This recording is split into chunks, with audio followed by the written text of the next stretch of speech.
In Professor Liu, President Obama has chosen a law professor who has focused on policy in law for his entire career and has never been a judge or subjected himself to the discipline of real practice of law.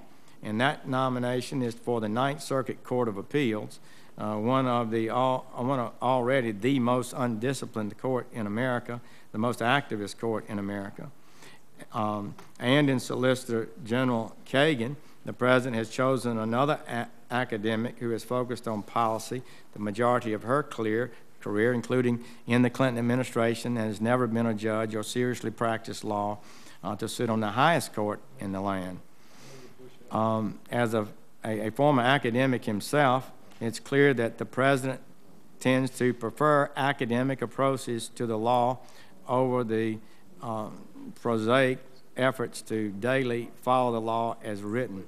He prefers results-oriented judging, unfortunately. As his own press secretary said just a couple of weeks ago, quote, "The President," and this should concern us, really, all of us on both sides of the aisle, "the President is a very pragmatic person who is far less wedded to the process and the mechanics of how you get something done and much more wedded to what the results will be.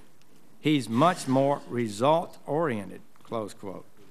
And I hope, I'm afraid what I read in President Obama's actions and his approach, that may have validity. Surely he would not himself make such a statement because it's the antithesis of law. Law is a process to reach a fair result. It's not a process by which you reach a desired result. This is, so I think American people do not want this.